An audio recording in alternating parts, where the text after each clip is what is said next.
वासुदेवेन्द्र योगीन्द्रं नत्वा ज्ञानप्रदं गुरुं मुमुक्षूणां हितार्थाय तत्त्वबोधोऽभिधीयते।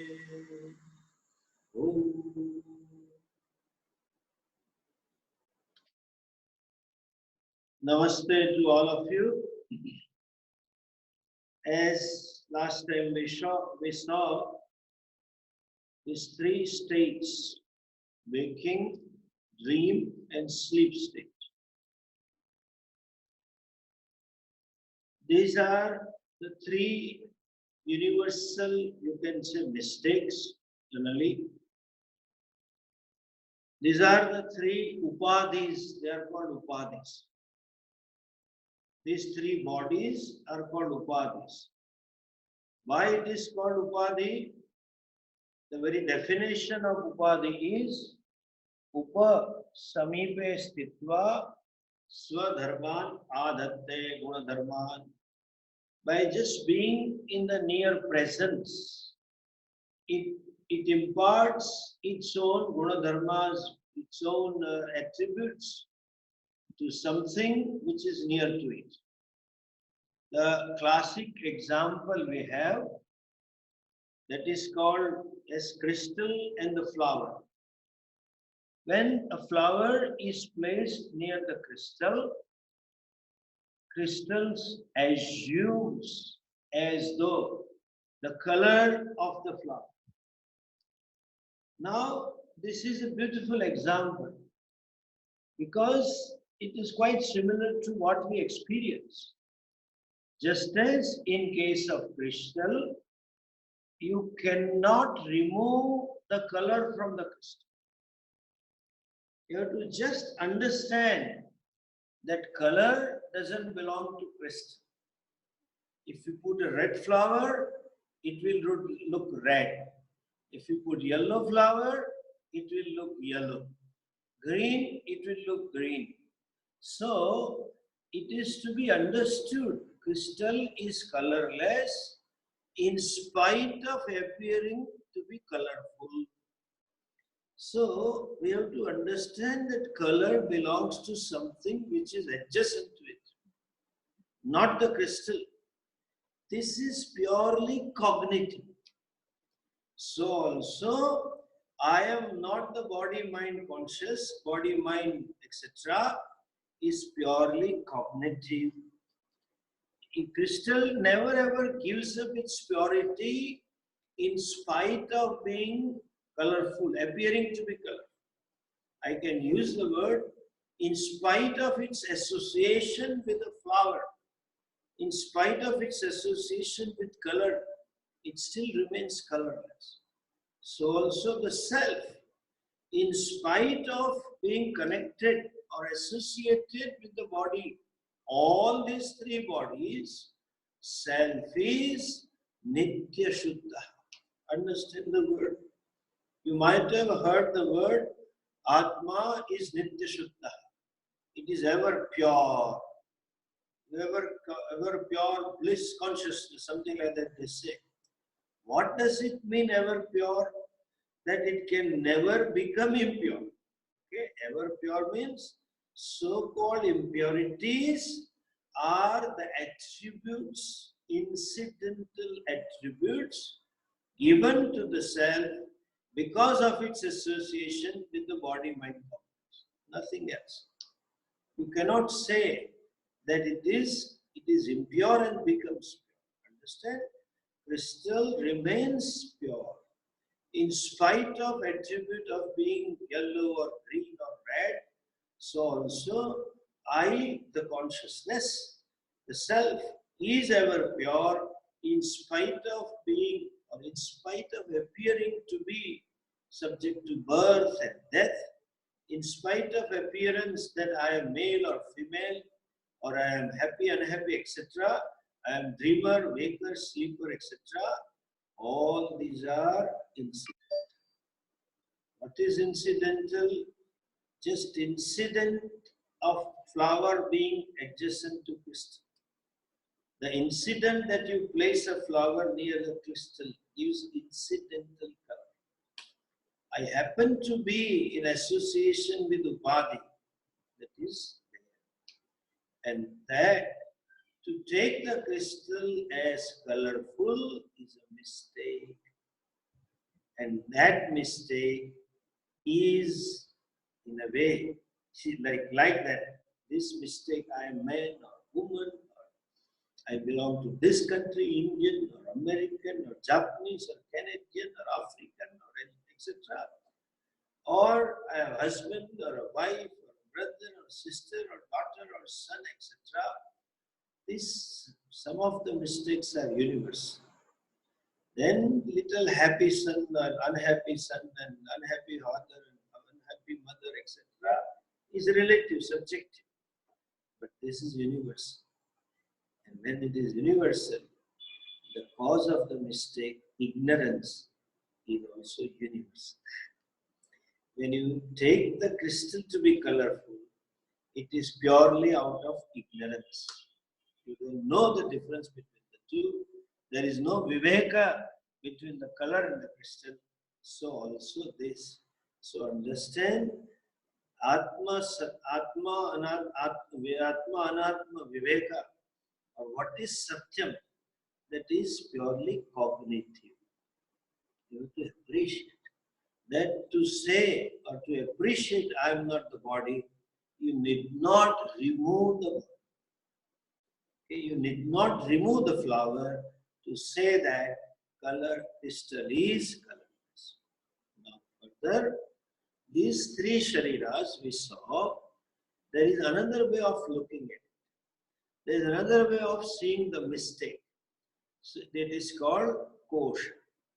You can look at these three bodies as 5 layers or 5 koshas, technically called as. So that means the mistake is at 5 levels. That is discussion Acharya takes up. So mistake is 5-fold, and that 5-fold mistake is called Panchakosha. Okay, look at this. What it says, Panchakoshaha. Look at the book. Next discussion. Panchakoshaha ke. What are the 5 koshas? Then there is a list. Annamayaha, Pranamayaha, Manomayaha, Vijnanamayaha, Anandamayaha. These are 5 koshas. Okay. What are the 5 koshas? Annamayaha. There is Maya common in all of them. Annamaya, Pranamaya, Manomaya, Vijnanamaya, Ananda. The Maya is a suffix. In Sanskrit, actual suffix is called Mayat. The suffix implies 2 things. Either modification or predominance or saturation. You know? Like we say, now in this rainy season in India, if the rains are heavy, they say everything is rain maya. In Gujarati, they say prasad maya. You are full of, everything is full of rain. Like then in the morning, or there is a mist, or somewhere, so it is, you use this vernacular word and add the word mist. So this is in terms of modification or predomination or saturation. Like the typical sweet, our Agra petha, is nothing but sugar mayaha. There is all sugar all the way. And Pujya Swamiji used to say, this Tirupati ball, the Tirupati laddu, I don't know what's now, the huge one, you can't hold in one hand. You have to have 2 hands. That Swamiji used to say, Pujya Swamiji, it is nothing, not a ball of prasada, but it is ball of calories only. So everything is calorie maya, you can say. Understand? Maya is predominance, saturation, and modification. We will see where the meaning of modification is applicable in all this Annamaya, Pranamaya, etc., and where there is a predominance of, the meaning of predominance of situation is applicable. First of all, please understand what are these koshas. Okay, 5 koshas.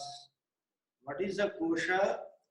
Kosha is something that which covers, achadana, that is called, which hides the vastu, is kosha.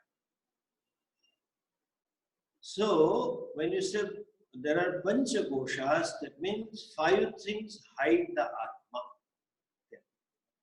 And sometimes they want to make it more visual, so they draw 5 circles, one circle inside smaller one, inside another one, inside another one, inside another one, 5 circles. And on the center of the 5th one, the smallest one, is Omkara. They say this is Atma, and it is covered by 5 koshas. This example is good in a way, but you should know the limitations of examples. When you draw that circle, 5 circles inside Om, that means that Om is covered by 5 things simultaneously, which is not true at the same time. Understand what it means? It is not really covering the Atma. What can cover the Atma? 2 things are required to cover something. The thing that is covered should be smaller than the thing which covers it. So the very cover should be bigger than what is covered.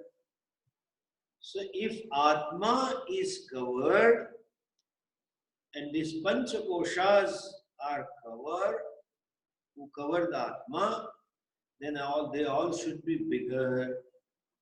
And just go by one example, Annamaya means body. So then body becomes bigger than Atma. And on the other hand, we say Atma is what? Satyam, Gnanam, Anantam Brahma. It is limitless consciousness. So limitlessness cannot be covered by this limited body as such. Second thing, you can cover something provided it has a form. And of course, form means limitations.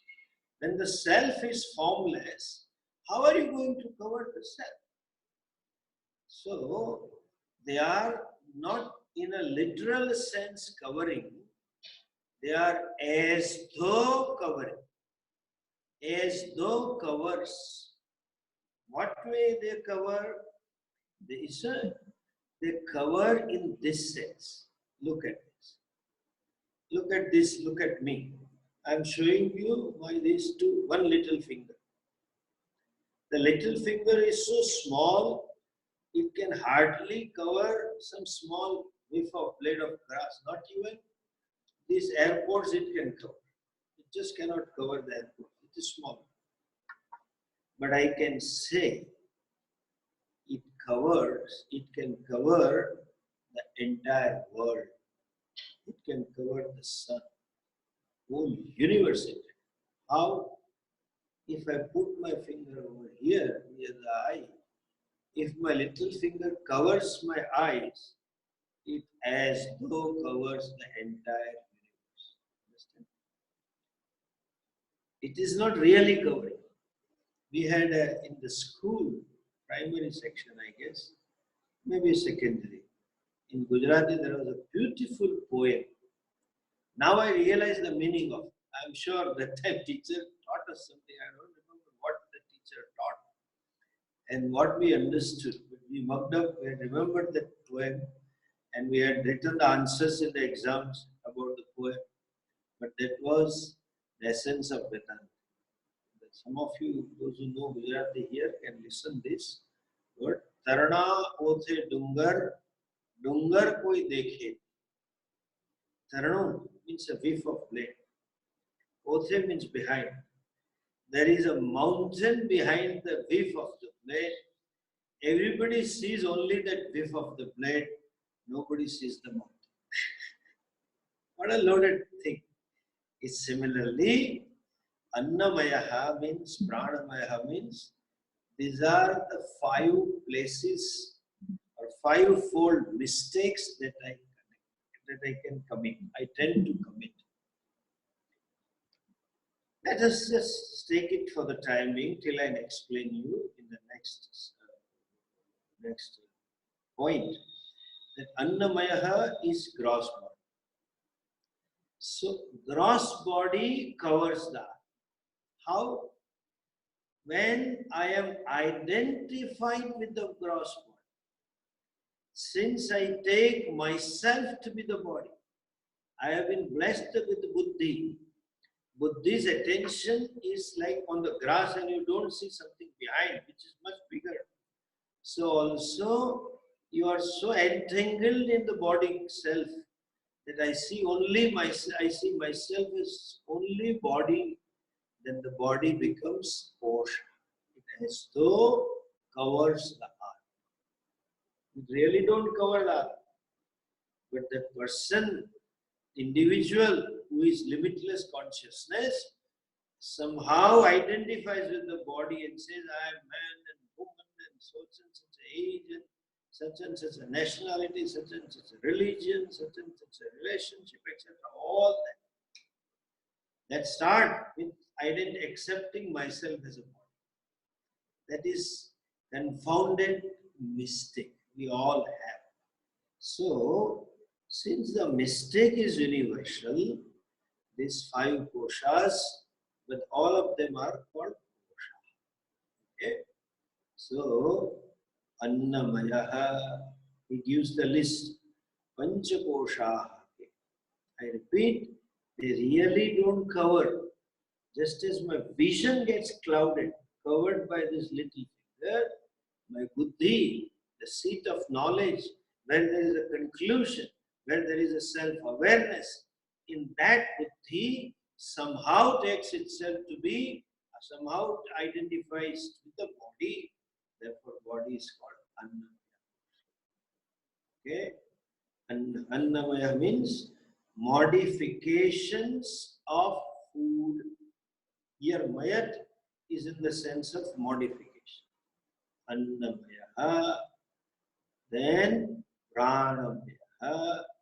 Prana means vital air, which you take in and out. That is, we'll see. Or you can say all the 5 physiological functions is Pranamaya. Then comes Manomaya. That means mind shit. Or you can say mental shit.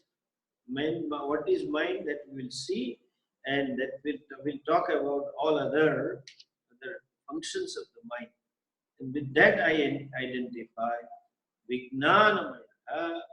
What is Vijnanamaya? Intellectual shit. Means when identified with intellect, this conclusion, I am so and so or not, I am satisfied, I am overjoyed, I am hurt, I am disappointed, I am in pain. All this is Manuvibhuti Jnanamaya. Last is Anandamaya. It is called, though the translation is the bliss shit, but the translation, anyway, we leave it to that bliss as a bliss. It is called Anandamaya, means ignorance.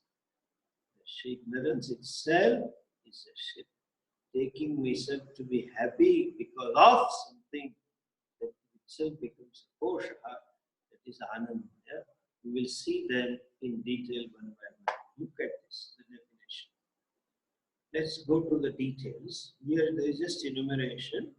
The question is, what are those 5 koshas? The answer is Annamaya, Pranamaya, Manomaya, Vijnanamaya, and Anandamaya.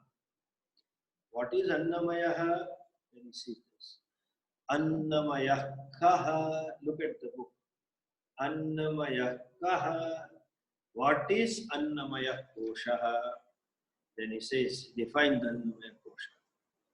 Annarasenaiva bhutva Annarasenaiva vruddhim prapya Annarupa prathivyam yat viliyate tat annamaya koshaha sthula shariram.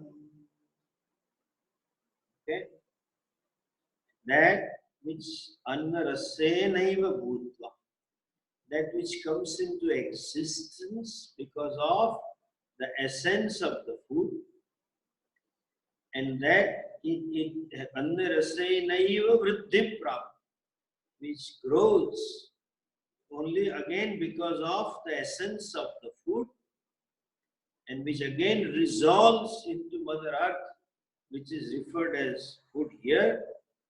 This is called Annamaya Kosha, or in other words, Sthula Sharira. Okay? Just now I said to you, all these three Shariras account for 5 levels. All these threefold mistake, 3 upadhis, Jagradavastha, Swapnavastha, Sukshma, Susuptyavastha.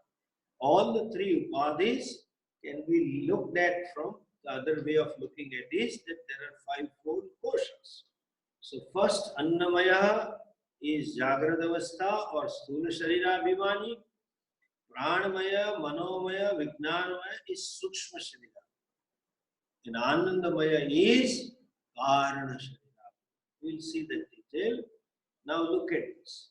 We eat a lot of things. And depending upon the nation and the region, the different types of vegetables and food grow, and we eat varieties of food, all colors and all types of foods, out of which some is thrown out by the system. Some food. That means, hopefully, which is not required. If the digestive system is okay, which is not required, or which is thrown out by the system. And that which is retained food is processed. And that is the process. By process, you retain it, only that part which is absorbable by the body. In absorbable form, it is reduced. So, like the food that you eat before, like you eat wheat and rice and potatoes and brinjals, etc. They don't go straight to contribute to the body. Sometimes you hear from a doctor there is a deficiency of calcium and deficiency of carbohydrate or extra, or you need sugar or there is extra sugar, etc. What all the body needs, that food is absorbed in that form, and then relatively it is sent to it. And that absorbable form of the body is here referred as Anna Rasa. Okay? Rasa doesn't mean liquid. Okay? Like Amar Rasa, mango juice, orange juice. They are all rasa. That is not here the meaning. Rasa is that which is the conversion of the food in absorbable form by the body is called rasa. What it says, Anna Rasenaiva Bhutva. It is born, it comes into existence by Anna Rasa only. Obviously, that Anna Rasa, if father and mother had not eaten Annam and they had no Rasa, they would not have survived. And had they not survived, they would not have produced necessary hormones, and I would not have been. The very birth is out of Anna Rasa. Parents are capable of propitiating their progeny is only because of Anna Rasa. So he says, Anna Rasenaiva Bhutva Annarasenaiva vriddhim prapti. And moment the baby comes to into existence and form, it grows only because of annarasa. So mother, even when in the embryo form, mother has to eat certain food and not to eat certain for the vriddhi, growth of the baby. And when the baby is born, then again it has to eat certain items which it can digest and absorb. When we say I can digest means absorb it. What is needed for the body. That is annarasenaiva vriddhim prapya. It grows. Or and you can add annarasenaiva sustainam prapya. Sthitim prapya. Not only it grows with annarasa, it maintains the sthiti, there is a maintenance. It sustains its existence because of annarasa. At some point in time, thank God, this is where we should learn to see Ishvara Kripa. What is Ishvara Kripa? That the body grows in all the forms, in all the way, holistically. But at certain age, it stops. All of us took some 16 to 18 years, or 14, 16 years to get the height and this body mass. But suppose it kept on increasing at the same pace, what will be our height and mass and weight after 32 years? And what will be the cost of living? You should ask a growing baby's mother. When the 9, 10-year-old to 14, every year new shoes, new clothes, everything new to be bought. So every year you keep on buying new clothes and then new shoes. That is okay, but every year you have to buy new chair also, and new bed also, and new room also. You have to keep changing. So sthiti also, as one, this is the grace of the Bhagavan, that you don't grow beyond the point. Of course, then they grow not vertically, they grow horizontally. The Madhya Pradesh, the middle part grows. Some fat they put up. Otherwise, there is not much growth in the body. Anyway, sustained by Annarasa. Annarupa Prithibhyam Yat Viliyate. That which resolves into earth. Here, Mother Earth itself is referred as Annam, as food, because all food comes from Prithvi. Prithvi produces all the foods, and therefore it is called as Annarupa Prithvi. That is called Annamaya Kosha. Okay? In other words, this gross body, which I and you see with these gross eyes, is called as Annamaya Kosha. Okay? It becomes Kosha, gross body becomes Kosha, because it is locus for committing mistakes.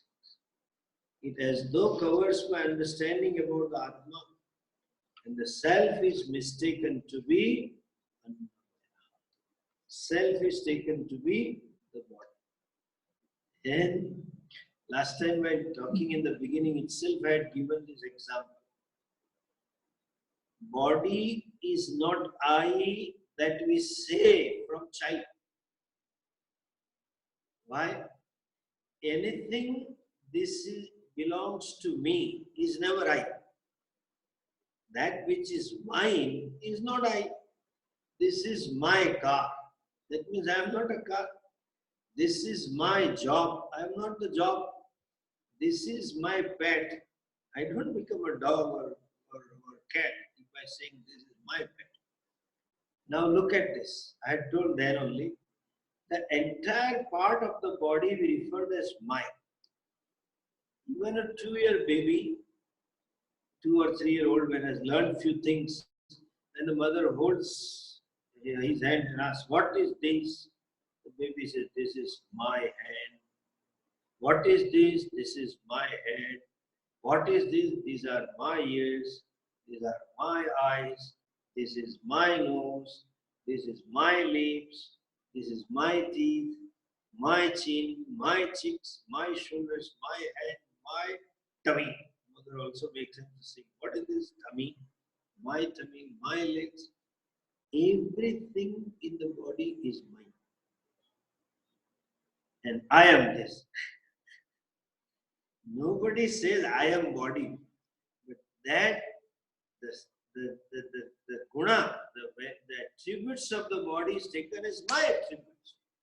It is like crystal taking itself to be red and yellow and green. Attributes of greenness belongs to flower. Attribute of redness belongs to flower, not to you.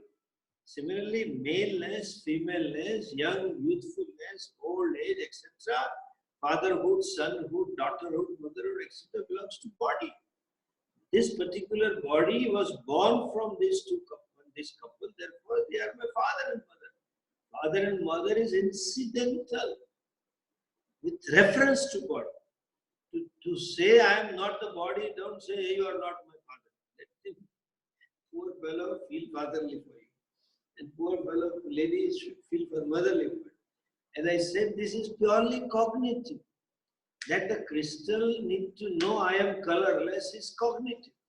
So that is befitting. Age-wise also, when you go to a doctor, go to ophthalmologist, then you say, my red eye is paining, there is water coming, or I have haziness in the red eyes. You start saying, I don't see properly. He says, with the both eyes, no, my right eye is not red. Right eye only is problem. My right eye. Similarly, this food, when it is outside, all that brinjal and cucumber and carrot, and because Westerners eat a lot of salad, Let's take the example.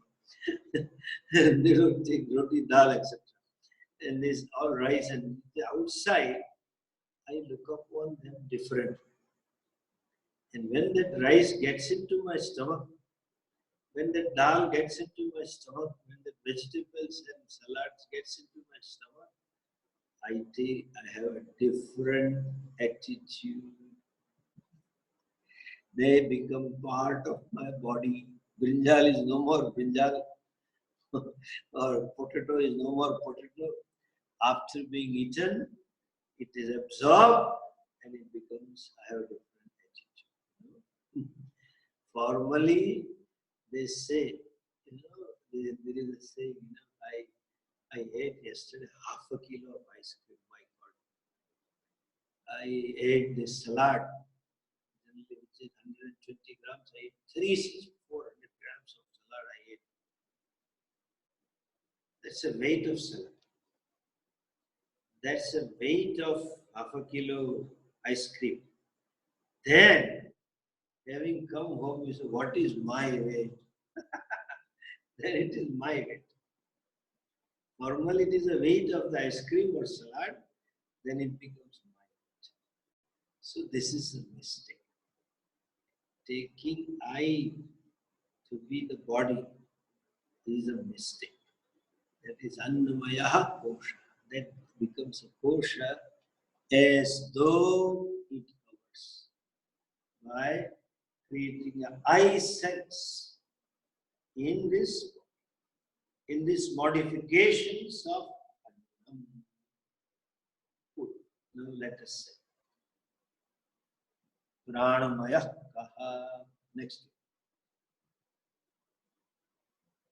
What is Pranamaya Kosha?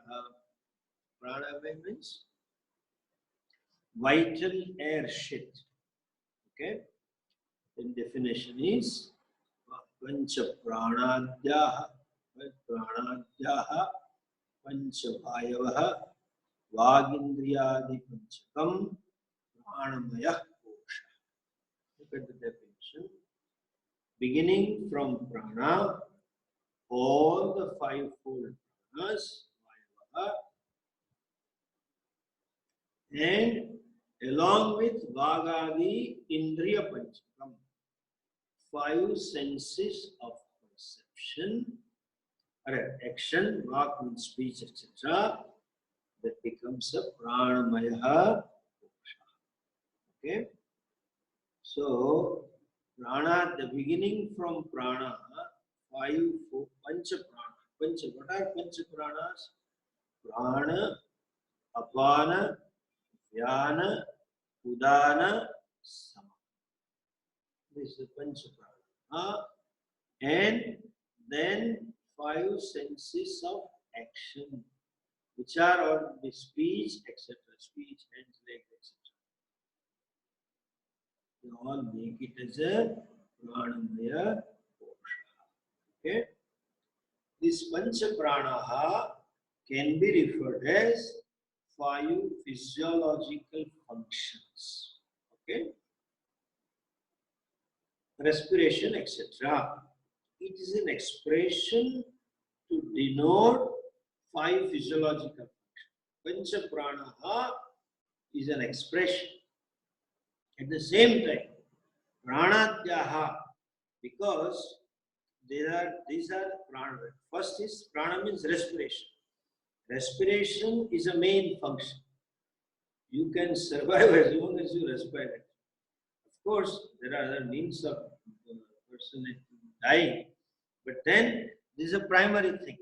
And it is called vayu, and therefore its activities are called prana. Okay, five physiological functions are referred as. Okay, and sometimes the word prana itself stands for all the five pranas or one of them. As most of you Indians know, prana, apana, vyana, udana, sama. All the five, the group of five sometimes is referred as prana, and when all the five are talked, then prana becomes one of the. Okay. Now, what is prana? Respiration. Okay, and respiration is prana. And you do respiration by air only, and air is prana. And so other functions, since they depend on respiration, because we know with anatomy that oxygen is necessary for all this to survive, so that rest of them are also called as prana. They're being given a name, prana is also figurative, or it is because of they all depend on first respiration. And we'll see some other time. Yoga Shastra, when it talks of pranayama, pranayama means respiratory system is punctured. The respiration is involuntary function, and you puncture it, and you make it deliberate. The flow, normal flow, fluctuation is changed. There is some whole Vijnana, whole science behind it. But then it is working with respiration, and when you work with respiration, respiratory system, and do some pranayama, etc., it affects all other physiological functions as well. Therefore, they are called prana. Okay. Now, what is apana? Prana, apana. Apana means the evacuation out of the body, respiration, sneezing, etc., or any kind of respiration out of the body, any kind of rejection out of the body is because of apana. That physiological function is called one of the prana as apana prana. Okay. Then comes vyana. Vishwagamanam vyana. That which is all pervasive. Okay. That means that circulatory system is referred as vyana. That circulatory, the physiological function of circulation is vyana.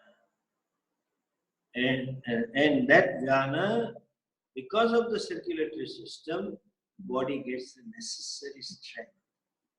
So Dhyana is a Vayu which is Bala Pradata, which gives the strength. Because it's circulation.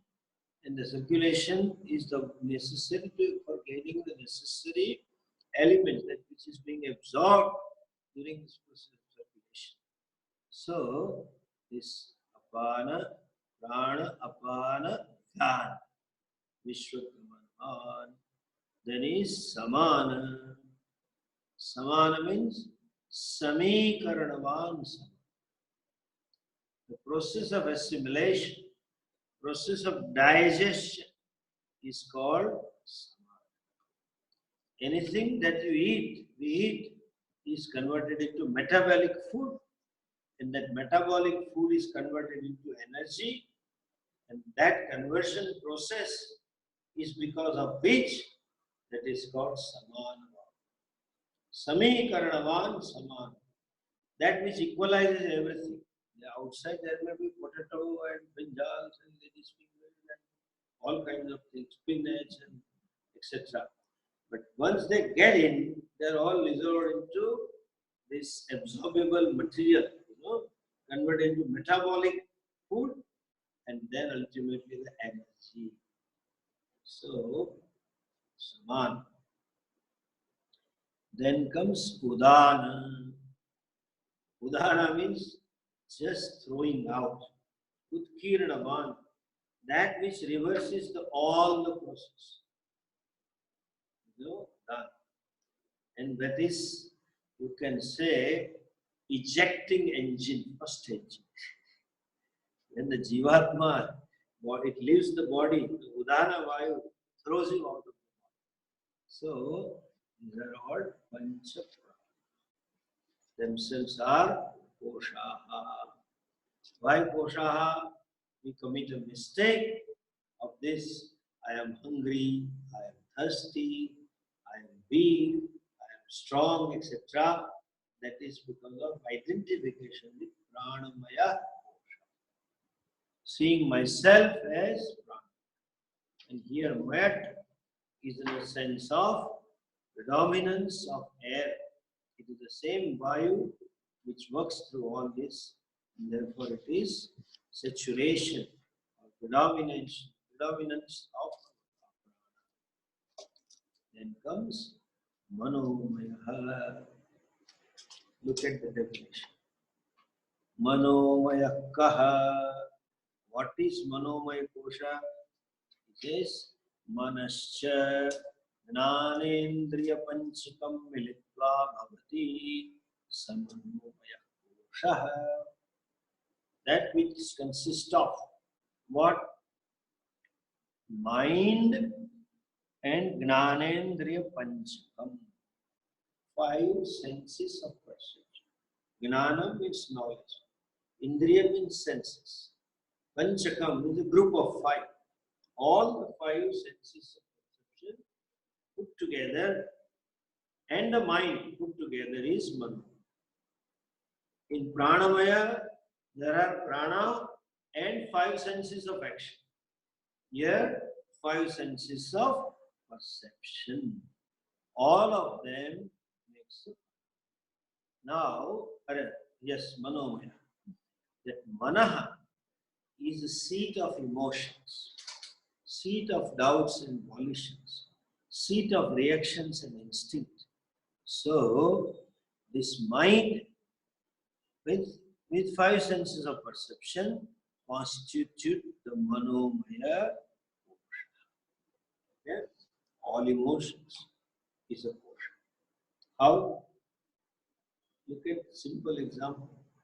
When you say I am angry, the anger belongs to mind. I belong to consciousness. When the crystal says I am red, redness belongs to flower, and I amness belongs to Atma. That existence is of self. So this Manomaya, when I identify with emotions and say this is me, like I am very angry, I am very jealous, I am very much hurt, or I am quite frustrated, I am tense, I have an anxiety, I am insecure, I feel uncomfortable, all these emotions. How do you know you are angry? Because I see my anger. I know. How do you know you are frustrated? I see my emotion. How do you know that I am anxious? I see my anxiety. In a saner moment, when the person is too anxious, he or she hardly sees that. By the way, anxiety is a very contagious disease. If in a group, if one fellow is having anxiety or a family, everybody makes. They are very strong guys, capable to make others also full of anxiety. If they have to go to airport and so much of anxiety, later on everybody becomes like they pass on their DNA to the children. Anyway, that is called manomaya. When I identify with certain emotions, when I look upon myself as that, anger is there in the mind. But to say I am angry, that means I see the anger as me. Okay? When I say I'm frustrated, frustration is there. In fact, in the beginning, it is noticed, and person himself or herself tries to get it out, try to avoid those feelings, but then they overpower at some time when the person loses the space to look at himself or herself and accept this, there is emotions. Anyway, coming back to this, manomaya, vital, it is called mind shift or mental shift, because emotions becomes reactions becomes doubts and volitions is me. All that is manomaya. And there is a vijnanamaya. Look at this. Vijnanamaya kaha. He says buddhi gnanendriya panchakam militva yo bhavati savijnanmaya. Buddhi and gnanendriya panchakam militva. Intellect and again with the five senses of perception put together make vijnanmaya. What is intellect? It is a faculty of knowledge, capacity to know, capacity to infer, capacity of abstraction. I can think in abstractly, in three dimensions. All that knowing capacities is because of the intellect. And judgmenting, making a judgment is also intellect. This is bad, this is good, this is proper, this is improper, these are what should be, these are what should not be. All these are intellect. And that it becomes a koshaha.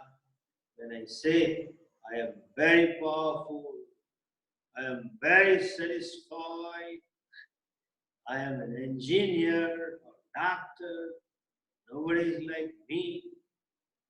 I'm a super specialist in this discipline, blah, blah, blah. All that I sense like this becomes a vijnanamaya kosha identity.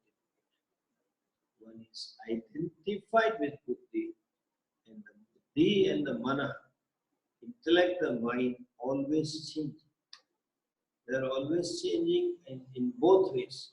Emotions change, understanding also change. Therefore,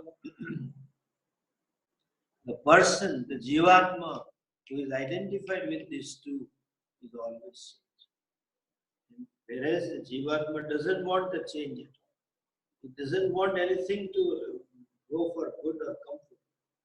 So, that attitude That is why the Jivatma holds on to all this, thinking that they may be permanent. Or that I sense self-estimation, I am dissatisfied, or discontent, I am stressed, etc. That is along with Panchakam, Jnanendriya Panchakam, five senses of perception, make it Vijnanmaya. Okay? And last is Anandamaya. It calls for discussion that we will see in our next class. Om Purnamada Purnamidam Purnamudachyate Purnasya Purnamadaya